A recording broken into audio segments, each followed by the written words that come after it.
क्या आप जानते हैं कि अगर आप प्रॉपर होमवर्क करके ना जाएं तो सऊदी अरेबिया में बैठे हुए मोबाइल कंपनीज के नुमाइंदे आपको सिम कार्ड बेचते हुए बेवकूफ बना सकते हैं और आपको माली नुकसान का सामना भी करना पड़ सकता है। बिस्मिल्लाहिर्रहमानिर्रहीम, मैं उमैर बिन ताहिर आपकी खिदमत में हाजिर हूँ एक नई वीडियो के साथ। आज की वीडियो में हम बात करेंगे कि सिम कार्ड सऊदीया जाकर ख़रीदना कितना ज़रूरी है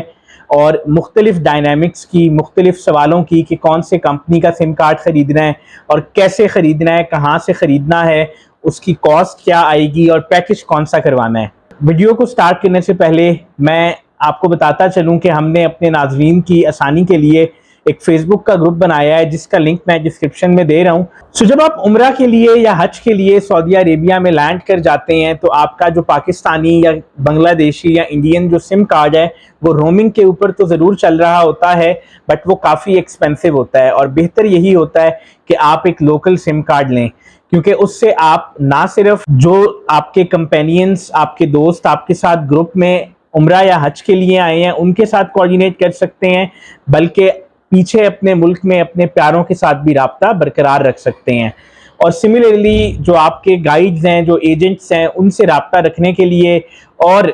मदीना के अंदर जब आप रियाजुल जन्ना जाएंगे तो उधर भी आपको इंटरनेट और फ़ोन चाहिए होगा। नॉर्मली होटल्स के अंदर वाईफाई होता है, बट एक तो वो वाईफाई इतना अच्छा नहीं होता, नॉर्मली सिर्फ लॉबी में अवेलेबल होता है। और लेट्स अज्यूम अगर होटल में वाईफाई होता भी है तो जब आप होटल से बाहर जाते हैं तो अपने दोस्तों के साथ राब्ता बरकरार रखने के लिए आपको सऊदीया की सिम जरूर चाहिए। और आपकी इंफॉर्मेशन के लिए बताता चलूं कि सऊदी अरेबिया की हुकूमत ने कुछ ऐसे कवानीन चेंज किए हैं कि बगैर फ़ोन और इंटरनेट के आपके लिए गुजारा करना बहुत मुश्किल है। फॉर एग्जांपल, आपने रियाजुल जन्ना का टाइम लेना है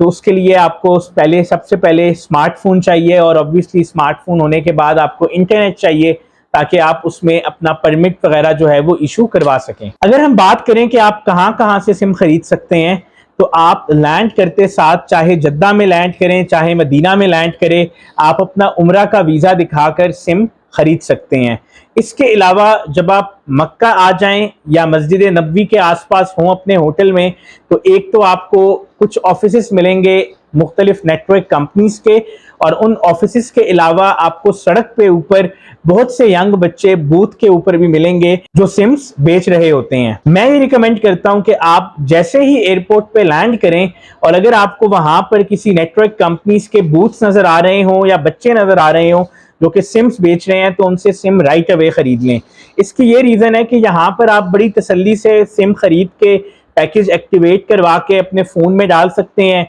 अपने प्यारों को पीछे इन्फॉर्म कर सकते हैं कि आप लैंड कर गए हैं। और इसके बरअक्स अगर आप किसी ऑफिस के अंदर मस्जिद नबवी के आसपास या हरम के आसपास खुद से खरीदते हैं तो एक तो रश बहुत ज्यादा होता है, दूसरा आपको बहुत लंबा इंतजार करना पड़ता है, और तीसरी चीज ये कि जब तक आप सिम नहीं खरीद लेते आप अपने प्यारों से राब्ते में नहीं रहते। सो सिम्स खरीदने के दो तीन तरीके हैं। एक तो ये तरीका है कि आप नई सिम खरीदें, उसको एक्टिवेट करवाएं और साथ में ही उस पर पैकेज करवा लें। दूसरा तरीका यह है कि आप सिर्फ खाली सिम लें और उसको अपनी जेब में रख लें और उसको एक्टिवेट ना करवाएं। तीसरा तरीका यह है कि आप सिम खरीद लें और आप उसको एक्टिवेट भी करवा दें लेकिन बैलेंस उसके अंदर ना रिचार्ज करवाएं, कोई पैकेज ना लगवाएं। इन तरीकों में से जो सबसे अच्छा तरीका है वो ये है कि आप जब सिम खरीदें तो आप कोशिश करें कि आप सिम बमा पैकेज खरीदें और साथ में उसको एक्टिवेट भी करवाएं। इसका ये फायदा है कि जब आप सिम और पैकेज एक साथ लेंगे और उसको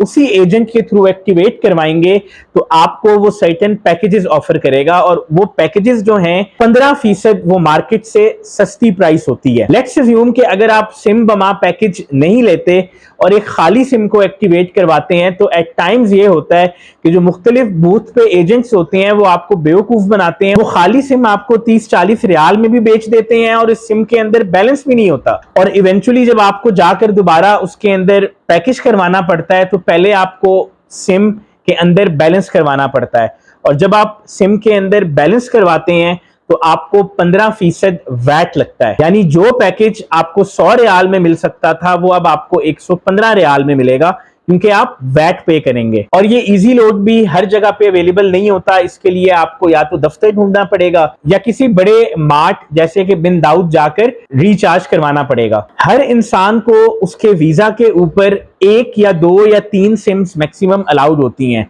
सो अगर आपके साथ आपके वालिदैन हैं या दोस्त अहबाब हैं तो कोशिश करें कि हर बंदा अपने वीजा पे अपनी सिम इस्तेमाल करे और अपनी सिम निकलवाए, ना कि ये कि एक ही बंदे के नाम पे 3 सिम्स निकलवा ली जाएं। अब अगर हम बात करें मुख्तलिफ नेटवर्क्स की जो कि हमें अवेलेबल होते हैं सऊदी अरेबिया में, तो मैं 3 बड़े मशहूर नेटवर्क्स की बात करूंगा, एसटीसी, जैन, मोबाइली। पहली मरतबा जब मैं उम्रे के लिए सऊदी अरेबिया गया तो मैंने दोस्तों की रिकमेंडेशन के ऊपर एसटीसी की जो सिम है वो खरीदी और खुद पर्सनली एक्सपीरियंस किया कि एसटीसी की सिम ना सिर्फ सस्ती है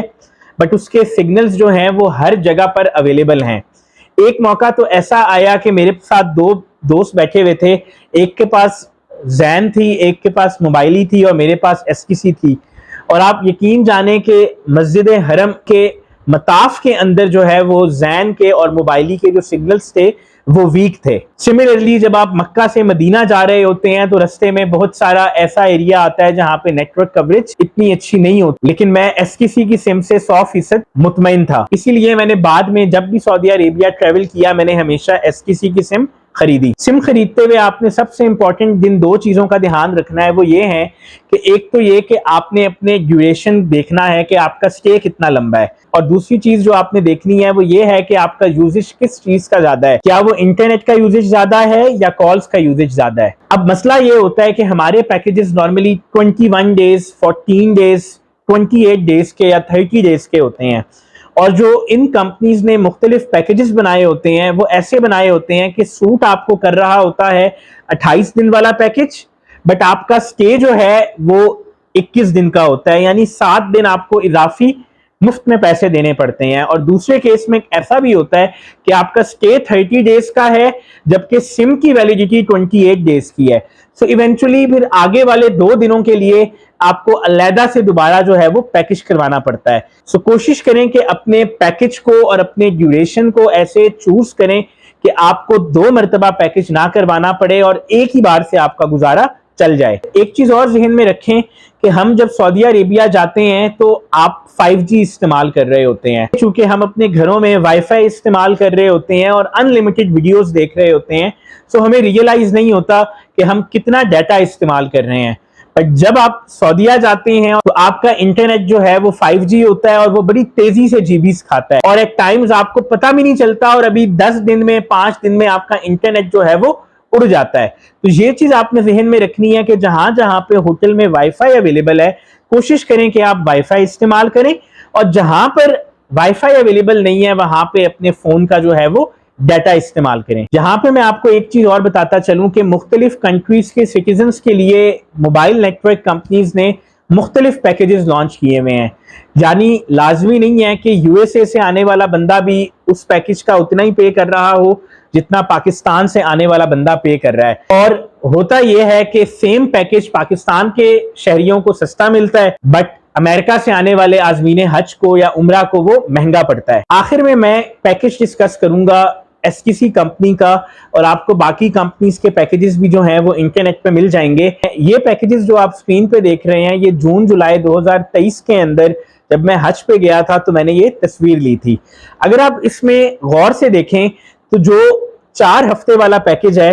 यानी 28 दिन वाला पैकेज जो है उसमें 40 GB डाटा है और 5 घंटे आपके पास कॉल्स हैं, और ये 100 रियाल का पैकेज है। लेकिन यही पैकेज अगर आप सिम खरीदते हुए साथ में नहीं लेते तो आपको 115 में पड़ेगा। सिमिलरली जिन लोगों का क़याम 21 दिन का है उनके लिए 3 हफ्तों वाला पैकेज जो है वो सूटेबल है, बट उसके अंदर जीबीज जो हैं वो आधे हैं, और अगर आपका इंटरनेट का इस्तेमाल ज्यादा है तो यकीन जाने ये बहुत जल्दी खत्म हो जाएंगे। सो उम्मीद है आपको हल्का फुल्का आइडिया हो गया होगा कि आपने सिम कार्ड कैसे, कहां से और कितने में खरीदना है, और उसके साथ पैकेज जो है वो कैसे इंस्टॉल करवाना है। अगर आपको ये वीडियो अच्छी लगी तो प्लीज इस वीडियो को लाइक करें, अपने दोस्तों के साथ शेयर करें, मेरे चैनल को सब्सक्राइब करें।